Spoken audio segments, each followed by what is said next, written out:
Hello friends, welcome back to GK fitness academy. तो हम लोग आज के इस वीडियो में डिस्कस करेंगे यूथ कंपटीशन बुक के एसएससी जीडी के प्रैक्टिस बुक का। ठीक है, जो कि एसएससी जीडी कांस्टेबल का जो पेपर हुआ है, एग्ज़ाम जो भरा गया है, तो कर्मचारी चयन आयोग एसएससी जीडी का।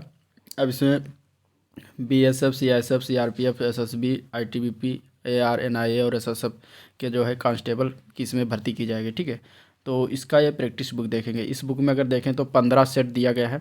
और उसके पहले हम इसमें थोड़ा सा सिलेबस इसका जान लेते हैं कि क्या क्या पूछा जाएगा एसएससी जीडी में। तो देखिए, अगर हम इसमें सिलेबस की बात करेंगे तो परीक्षा का प्रारूप जो है उसमें देखिए जीएस आएगा। ठीक है, जीएस जो होगा वो 20 नंबर का होगा और रीजनिंग भी 20 नंबर का होगा। मैथ आएगा 20 क्वेश्चन के आएंगे। और हिंदी या फिर इंग्लिश 20 क्वेश्चन आएंगे, यानी 20 क्वेश्चन प्रत्येक आएगा। टोटल 80 क्वेश्चन आएंगे और एक क्वेश्चन 2 नंबर के होंगे, तो टोटल 40 नंबर सभी का होगा। और टोटल जो होगा वो 160 नंबर का पूछा जाएगा। ठीक है, आपको इसमें टाइम मिलेगा 60 मिनट, यानी कि 1 घंटे का समय इसमें मिलने वाला है। तो 1 घंटे में आपको ये सारे करने हैं 20 क्वेश्चन। अब ये हिंदी या अंग्रेजी जो लिखा हो इसमें से या तो हिंदी पूछा जाएगा, जो आप चूज करेंगे। हिंदी अगर चूज करें तो उसका 20 क्वेश्चन करना होगा, और अगर इंग्लिश चूज करते हैं तो उसका 20 क्वेश्चन करना होगा। ठीक है, दोनों का नहीं करना है। तो इस तरीके से आपको टोटल 80 क्वेश्चन करने होंगे। अब इसमें अलग अलग तरीके से मतलब दिया गया है कि जीएस और रीजनिंग में, यानी कि जनरल इंटेलिजेंस एंड रीजनिंग में क्या पूछा जाएगा, उसके अंदर क्या चीज़ें आएंगी। ठीक है, इसके बाद सामान्य जानकारी में क्या क्या चीज़ें पूछी जाएंगी। तो अगर हम इसमें देखेंगे तो देखिए, इसमें क्या दिया गया है कि चारों ओर के वातावरण के बारे में उसकी सामान्य जानकारी तथा समाज में उसके इस्तेमाल के बारे में उसकी योग्यता को आंकने के लिए इस परीक्षण में जो है ऐसे प्रश्न रखे जाएंगे जिनसे समसामयिक घटना यानी कि करंट अफेयर तथा प्रतिदिन दृष्टिगोचर होने और अनुभव में आने वाले तथ्यों, जिनमें ऐतिहासिक एवं भौगोलिक तथ्य भी सम्मिलित हो सकते हैं। ठीक है, इसके अलावा इसमें भूगोल, इतिहास, स्वतंत्रता संग्राम अलग से दिया गया है, तो आप लोग इस पर ज़्यादा फोकस करिएगा। संस्कृति एवं खेल, सामान्य राजनीति, भारतीय संविधान, अर्थशास्त्र, सामान्य विज्ञान और सामयिक मामले यानी कि करंट अफेयर के क्वेश्चन इससे बनेंगे। तो इतने सब्जेक्ट से क्वेश्चन पूछे जाएंगे। ठीक है, 20 क्वेश्चन। इसके बाद मैथ में अगर हम देखते हैं तो इसमें संख्या पद्धति, संपूर्ण संख्याओं का परिकलन, दशमलव भिन्न, संख्याओं के मध्य संबंध, मूल गणितीय प्रयोग, परसेंटेज, अनुपात एवं समानुपात, लाभ हानि, साधारण ब्याज, औसत, छूट, सहभागिता, समय तथा कार्य समय तथा दूरी, टेबल और ग्राफ का प्रयोग व मापन में, जिसमें मेंसुरेशन इसको कहते हैं, इससे क्वेश्चन बनेंगे 20 क्वेश्चन। ठीक है, सामान्य हिंदी अथवा इंग्लिश में अगर हम देखेंगे तो जो बच्चा इंग्लिश चूज करेगा वो इंग्लिश के करेगा, और जो हिंदी का चूज करेगा वो हिंदी के क्वेश्चन को करेगा। हिंदी में अगर देखेंगे तो शब्द पद, क्रिया भेद, मिश्र एवं संयुक्त वाक्य, वाक्यों का रूपांतरण, स्वर संधि, अलंकार, समास, मुहावरे, लोकोक्तियाँ, अशुद्ध वाक्य शोधन और अपठित गद्यांश से क्वेश्चन पूछे जाएंगे। इंग्लिश में अगर देखा जाए तो इंग्लिश में आर्टिकल से क्वेश्चन होगा, preposition, conjunction, tense, verb, synonyms and antonyms, vocab से आएगा क्वेश्चन, सेंटेंस स्ट्रक्चर से होगा, proverb, phrases, question form, small unseen passage से क्वेश्चन पूछे जाएंगे। ठीक है, तो इस तरीके से क्वेश्चन इसमें मतलब इन टॉपिक से क्वेश्चन बनेंगे। हम अगर देखेंगे तो हम जो डिस्कस करेंगे वो डिस्कस करेंगे इसमें बेसिकली सामान्य ज्ञान और हिंदी के क्वेश्चन का, यानी कि आपका पोर्शन जो होगा वो 40 क्वेश्चन का जो बनेगा वो हम इसमें देखेंगे। सामान्य ज्ञान का 20 क्वेश्चन और हिंदी के 20 क्वेश्चन। तो चलिए वीडियो को स्टार्ट करते हैं। स्टार्ट करने से पहले अगर आप लोग चैनल पर नए अभी तो सब्सक्राइब नहीं किया तो चैनल को सब्सक्राइब करें, साथ में वीडियो को लाइक करना मत भूलिएगा और अपने दोस्तों में ज़्यादा से ज़्यादा शेयर कर दीजिए। ठीक है, तो पहले हम देखेंगे सामान्य ज्ञान के क्वेश्चन की बात करेंगे। अब इसमें देखिए, पहला क्वेश्चन अगर दिया गया है तो दिया गया है कि कन्नौज की लड़ाई किस वर्ष में लड़ी गई थी। ठीक है, देखिए इंपॉर्टेंट क्वेश्चन है, कन्नौज की लड़ाई या कन्नौज की लड़ाई या इसको हम कहते हैं बिलग्राम का युद्ध। ठीक है, इसका दूसरा नाम क्या है, बिलग्राम का युद्ध। तो इन दोनों में से कोई एक पूछा जाएगा तो सेम ही होगा। इसका आंसर पहले जान लीजिए, तो 1540 ईस्वी में यह लड़ा गया था युद्ध। ठीक है, और 17 मई 1540 ईस्वी में युद्ध हुआ था। किन किन के बीच हुआ था ये जान लीजिए, तो ये हुआ था शेर शाह सूरी और हुमायूं के बीच। ठीक है, हुमायूं के बीच। ठीक है, हुमायूं कौन था, तो ये बाबर का लड़का था। ठीक है, बाबर इसका पिता था हुमायूं का, और बाबर जो था उसने मुगल वंश की स्थापना की थी। ठीक है, तो हुमायूं जो है मुगल वंश से संबंधित था। और इसके और शेर शाह सूरी जो था एक अफगान था। तो इन दोनों के बीच में 1540 ईस्वी में 17 मई 1540 ईस्वी को कन्नौज या बिलग्राम का युद्ध लड़ा गया था। इस युद्ध में अगर देखा जाए तो शेर शाह विजयी हुआ था। ठीक है, और इसकी अगर हम बात करेंगे तो इसने आगरा एवं दिल्ली पर अधिकार कर लिया था। तो ये चीज़ें हो गई। नेक्स्ट अगर देखते हैं क्वेश्चन, तो अगला आया है मोती मस्जिद इन विश्व धरोहरों में से इसमें किस में स्थित है। ठीक है, मोती मस्जिद जो है इसमें से बताना कि कहाँ पर स्थित है। तो मोती मस्जिद की अगर हम बात करेंगे तो ये लाल किला परिषद में स्थित है। ठीक है, आंसर इसका हो जाएगा डी पार्ट, लाल किला पर। लाल किला कहाँ पर है, तो लाल किला दिल्ली में है। ठीक है, लाल किला कहाँ पर है, तो लाल किला दिल्ली में है। और मोती मस्जिद की अगर हम बात करेंगे तो ये किसके द्वारा बनवाया गया था, तो ये औरंगजेब ने बनवाया था। ठीक है, मुगल बादशाह औरंगजेब के द्वारा ये बनवाया गया था मोती मस्जिद। ठीक है, औरंगजेब के द्वारा। और इसकी अगर हम बात करें तो इसी नाम से मस्जिद एक जो है आगरा के किले में भी स्थित है, जो कि छोटा है। ठीक है, वो किसने बनवाया था, तो वो जो है मुगल बादशाह थे शाहजहां, उनके द्वारा बनवाया गया था। और शाहजहां की अगर हम बात करेंगे तो उन्होंने ही आगरा का जो है ताजमहल है उसको भी उसने ही निर्माण करवाया था। ठीक है, तो ये चीज़ें हो गई। नेक्स्ट क्वेश्चन देखते हैं, तो 1870 में भारतीय सुधार संघ के संस्थापक कौन थे। तो भारतीय सुधार संघ के संस्थापक की अगर हम बात करेंगे 1870 में, तो वह है केशव चंद्र सेन। आंसर इसका बी पार्ट हो जाएगा। ठीक है, और इसमें अगर हम देखेंगे तो इसके केशव चंद्र सेन का जन्म जो देखेंगे तो 1838 को कोलकाता में हुआ था। और 1866 में केशव चंद्र सेन ने भारतीय ब्रह्म समाज की स्थापना की थी। केशव चंद्र सेन की बात करें तो 1870 ईस्वी में ये इंग्लैंड गए थे, जहाँ पर इन्होंने धर्म सुधार पर भारतीय समाज का उल्लेख किया था। तो 1870 में इन्होंने भारतीय समाज सुधार संघ के स्थापना की थी और प्रथम अध्यक्ष भी इन्हीं बने थे। तो आंसर आपका इसमें बी पार्ट हो जाएगा। प्रथम हुड़ आक्रमण कब हुआ था, नेक्स्ट क्वेश्चन। तो प्रथम हुड़ आक्रमण की बात करेंगे तो 458 ईस्वी में हुआ था। आंसर जो होगा इसका बी पार्ट हो जाएगा।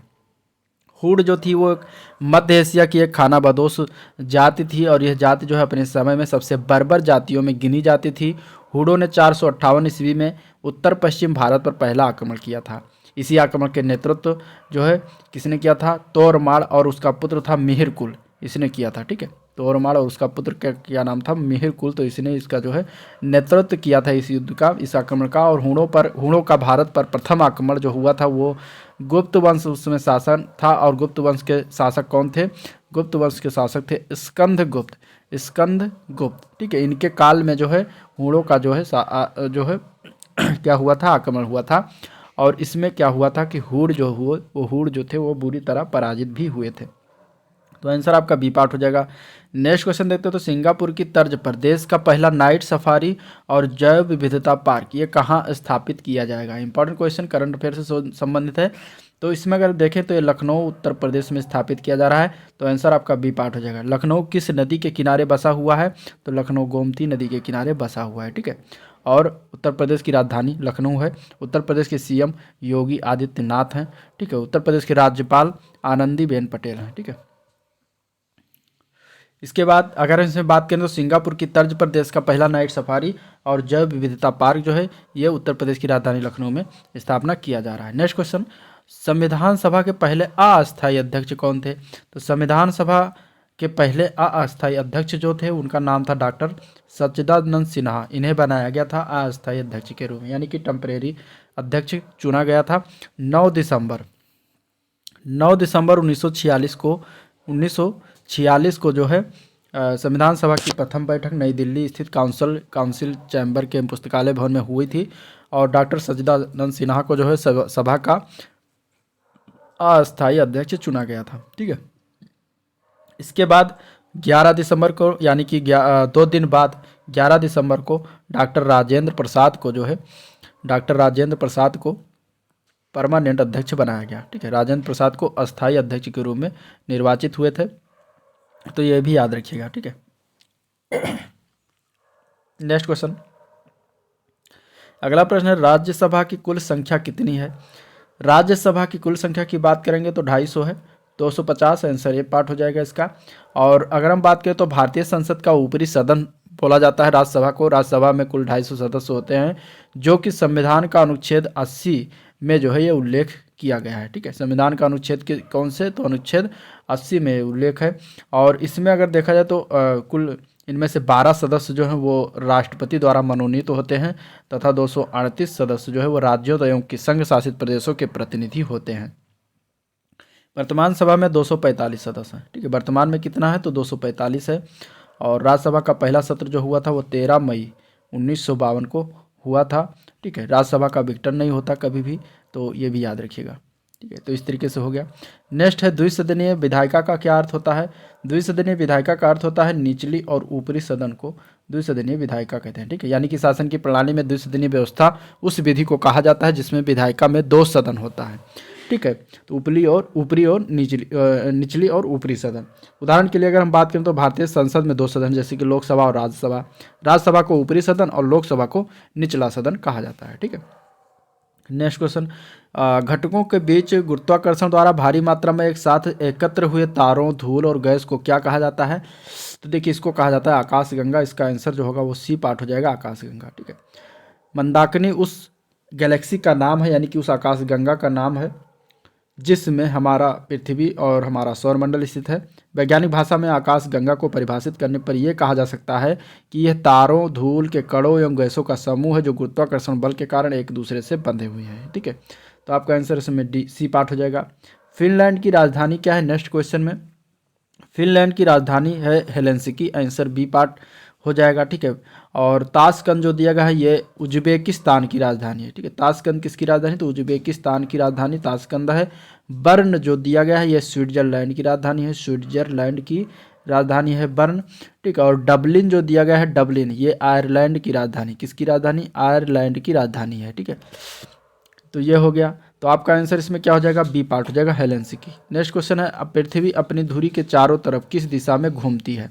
इसमें से इसका आंसर क्या होगा, तो पृथ्वी अपने ध्रुव पर जो है चारों ओर किस दिशा से घूमती है। तो पृथ्वी अपनी धुरी पर सदैव पश्चिम से पूर्व की ओर घूमती रहती है। तो आपका आंसर इसमें जो होगा वो बी पार्ट राइट हो जाएगा। ठीक है, और पृथ्वी की इस गति को घूर्णन गति कहा जाता है। कौन सी गति कहा जाता है, घूर्णन गति कहा जाता है। और पृथ्वी अपनी गति पर एक चक्कर लगा लेती है तो एक दिन होता है, इसी कारण गति को दैनिक गति भी कहा जाता है। पृथ्वी जिस धुरी पर घूमती है वो एक काल्पनिक रेखा है जो पृथ्वी के केंद्र से होकर उत्तरी और दक्षिणी ध्रुव को मिलाती है। पृथ्वी का ये अक्ष जो है अपने कक्ष तल के साथ 66.66 डिग्री अंश का जो है कोण बनाता है और पृथ्वी का ये अक्ष सदैव एक ओर ही झुका रहता है। तो आपका आंसर इसमें बेसिकली बी पार्ट राइट हो जाएगा। नेक्स्ट क्वेश्चन देखते हैं, निर्माण श्रमिकों के लिए मिशन कुशल कर्मी की शुरुआत किस राज्य अथवा केंद्र शासित प्रदेश ने किया है। तो ये किया गया है नई दिल्ली के द्वारा, आंसर इसका सी पार्ट हो जाएगा 6 जुलाई। ठीक है, 6 जुलाई 2022 को किया गया है और दिल्ली के उप मुख्यमंत्री जो है मनीष सिसोदिया, उन्होंने निर्माण श्रमिकों के कौशल को उन्नत करने के लिए मिशन कुशल कर्मी की शुरुआत की है। तो आपका आंसर इसमें बी सी पार्ट हो जाएगा। नेक्स्ट क्वेश्चन, संवेग के परिवर्तन की दर क्या कहलाती है। साइंस से क्वेश्चन है, फिजिक्स यानी कि भौतिक से क्वेश्चन है। तो संवेग परिवर्तन की दर को क्या कहा जाता है, तो इसको कहा जाता है बल। आंसर इसका जो होता है वो सी पार्ट हो जाएगा। ठीक है, समय के साथ किसी वस्तु के सापेक्ष किसी निकाय की स्थिति या स्थान में होने वाले परिवर्तन को गति कहते हैं और किसी वस्तु की गति में की दर में परिवर्तन जो होता है वस्तु पर वो बल आरोपित किया जा सकता है, क्योंकि बल वह बाह्य कारक होता है जो किसी वस्तु की विराम अथवा गति की अवस्था में परिवर्तन करता है या परिवर्तन करने का प्रयास करता है। संवेग परिवर्तन की दर को क्या कहा जाता है, बल कहा जाता है, यानी कि delta P upon delta T बराबर, इसको अगर हम लिखेंगे तो delta M into delta V upon delta T लिख सकते हैं या एम इंटू ए लिख सकते हैं और एम इंटू ए बराबर जो होता है वो एफ बराबर होता है। ठीक है, एफ बराबर एम इंटू ए और एफ क्या होता है, एफ बल होता है, फोर्स होता है। तो आपका आंसर इसमें बल हो जाएगा। नेक्स्ट क्वेश्चन, निम्नलिखित तत्वों में से किसका गलनांक सबसे कम है। इसमें से अगर देखा जाए तो ब्रोमीन का गलनांक सबसे कम होता है, आंसर जो होगा आपका ए पार्ट राइट हो जाएगा। ठीक है, ब्रोमीन का गलनांक इनमें से सबसे कम होता है और कैल्शियम का जो होता है गलनांक सबसे अधिक होता है इनमें से। ठीक है, तो आपका आंसर इसमें क्या हो जाएगा, ए पार्ट हो जाएगा। कोशिका के किस हिस्से में प्रोटीन बनाया जाता है। अगर इसमें आंसर की बात करेंगे तो सी पार्ट हो जाएगा।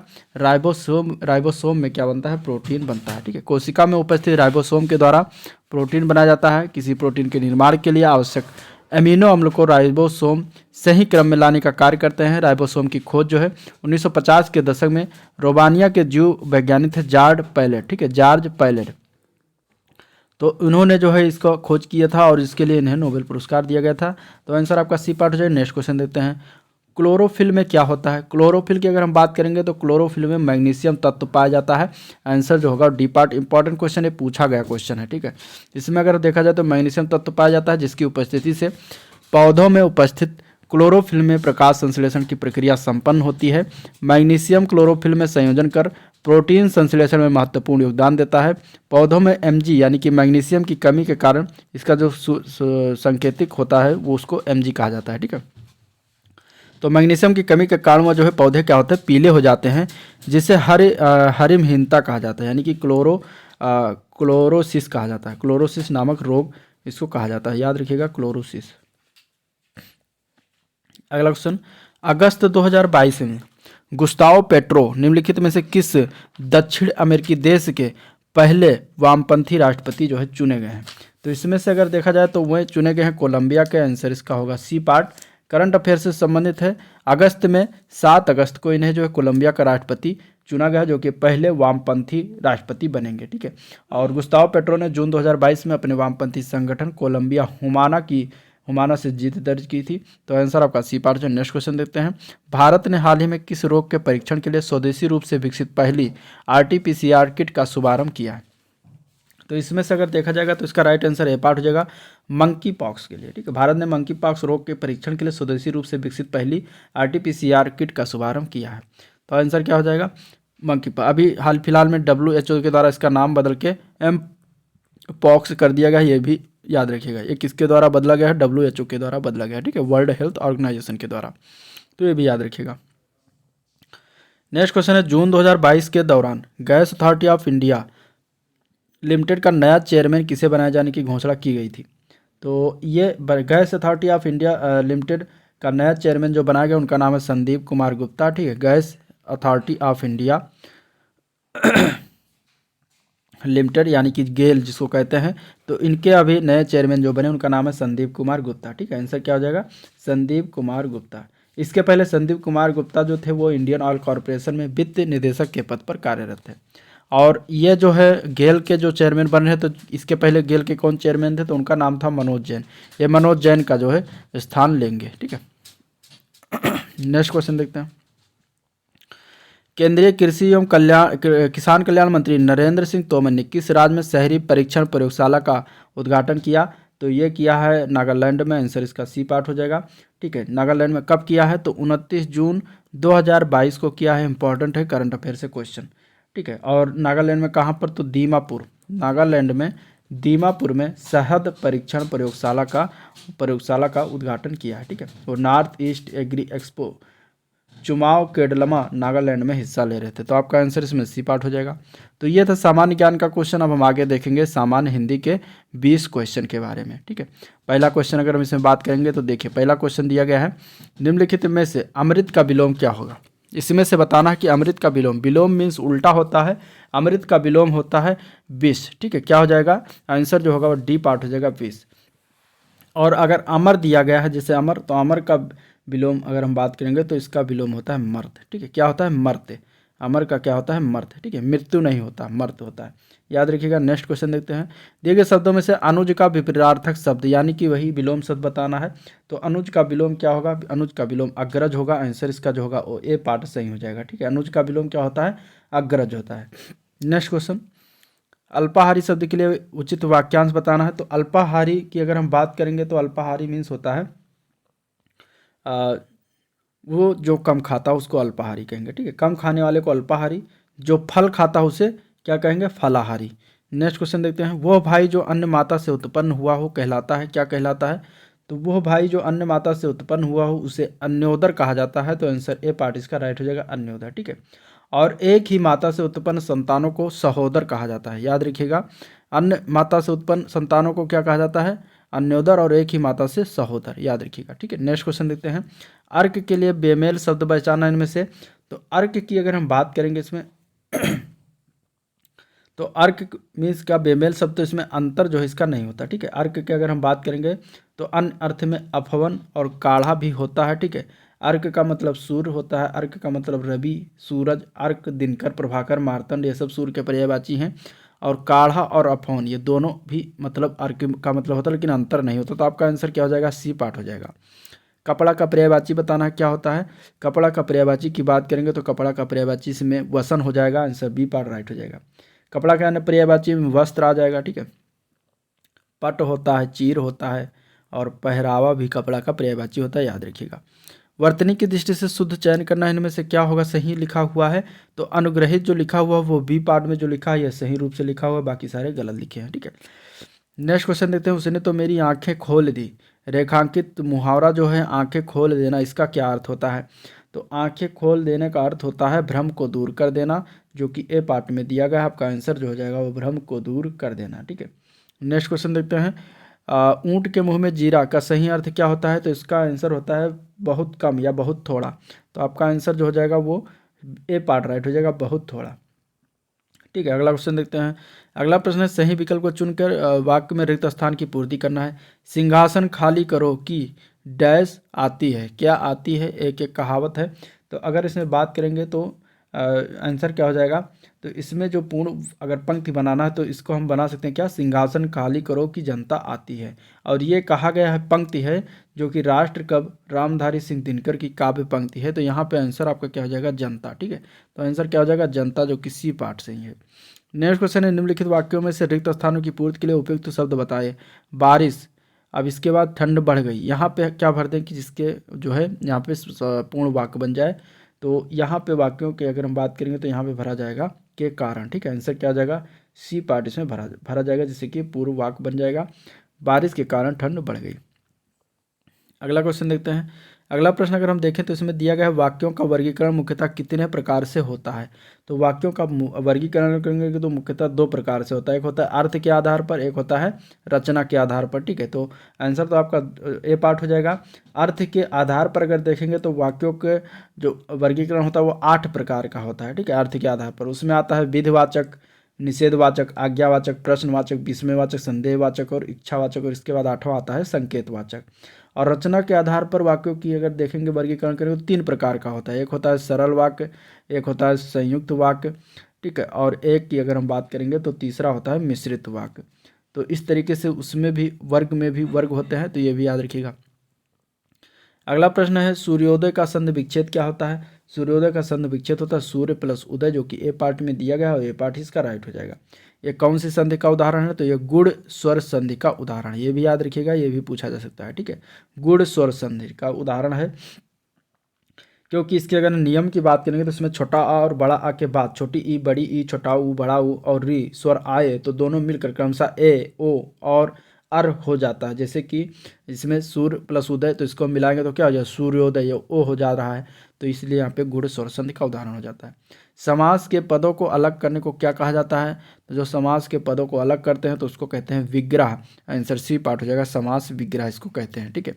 बहुव्रीहि समास का उदाहरण इनमें से कौन सा है। तो पंचवटी, करोड़पति, चरण कमल, चतुर्भुज। इसमें अगर देखा जाए तो बहुव्रीहि समास का उदाहरण सी पार्ट हो जाएगा।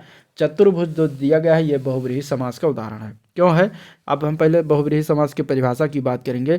तो इस समास में कोई भी शब्द प्रधान नहीं होता, दोनों शब्द मिलकर एक तीसरा अर्थ इसमें प्रकट करते हैं, उनको हम बहुव्रीहि समास के अंतर्गत रखते हैं। जैसे कि चतुर्भुज, चतुर्भुज का मतलब होता है 4 है भुजाएं जिसकी, अर्थात ये भगवान विष्णु को जो है समर्पित कर रहा है शब्द, तो इसलिए यहाँ पे तीसरा अर्थ निकल रहा है चतुर्भुज का।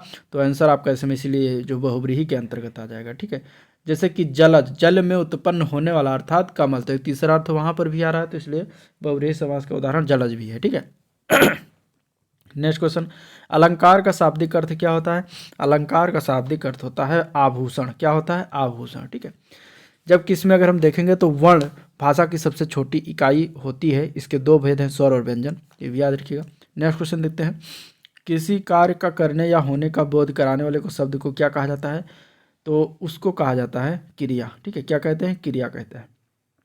तो आंसर इसका हो जाएगा सी पार्ट, ठीक है। जैसे कि खाना, पढ़ना या होना, ये सब क्रिया हैं।